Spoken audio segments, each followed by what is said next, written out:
ని వేదిక మీద రాసిందిగా కోరుకుంటున్నాం. ఎలా అనిపించింది కపుల్ ఫ్రెండ్లీ? ముందుగా ఈ సినిమా నిజంగా డైరెక్టర్ గారికి థ్యాంక్స్ అశ్విన్ గారు. ఒక మంచి సినిమా, ఎందుకంటే ఒక ఎమోషనల్ టచ్ అనే మూవీ. అంటే హీరో చిన్నవి, ఎందుకంటే యూరిన్ బ్యాగ్ తీసుకోవడం కావచ్చు, నెక్స్ట్ ఆయన హాస్పిటల్ నుంచి బయటకు వెళ్ళి వాళ్ళ ఫ్యామిలీ ఏడవడం కావచ్చు. అంటే మీరు ఎక్కడ అంటే మిగతా సినిమాలు కూడా చాలా చూసాం, కాకపోతే వల్గర్గా ఉండడం లేకపోతే ఎబ్బెట్టుగా అనిపించడం. కానీ చిన్న సెన్సిటివ్, తన అమ్మాయి బెడ్ మీద కూర్చొని హగ్గివరా అన్నప్పుడైతే కళ్ళెంబడి నీళ్ళు చెమర్చినాయి అనుకోవచ్చు. శోభన్ నిజంగా అమ్మాయి హగ్ అవ్వడం కాదు, తెలుగు ప్రేక్షకులు అందరూ నీకు ఈ సినిమాతో హగ్గిచ్చారు.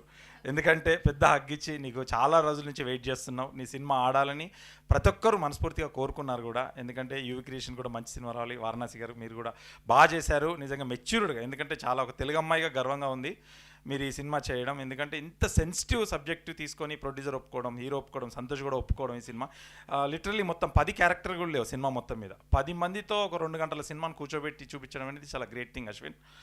Thank you very much. ఈ సినిమా నిజంగా చాలా బాగుంది.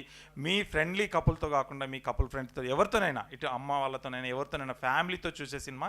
ఎక్కడ మాత్రం ఎబ్బెట్టుగా లేదు, ఎక్కడ మీరు అనుకున్నట్టుగా అది కూడా లేదు. కాకపోతే అక్కడక్కడ జడ్జెస్ కోసం కొన్ని పాయింట్స్ అయితే ఇచ్చారు, అది చూసి మీరు ఎంజాయ్ చేయొచ్చు. మీ ఫ్యామిలీతో కూడా వెళ్ళి సినిమా చూసి ప్రత్యేకంగా ఎంజాయ్ చేసి ఈ సినిమాని అయితే పెద్ద హిట్ చేయాలని మనస్ఫూర్తిగా నా తరఫున కోరుకుంటున్నాను. Thank you very much. Thank you Sripal గారు, థ్యాంక్ యూ సో మచ్. అసలు ఫాస్ట్గా కంప్లీట్ చేయడం ఏంటి అంటే మీ గురించి నేర్చుకోవాలి.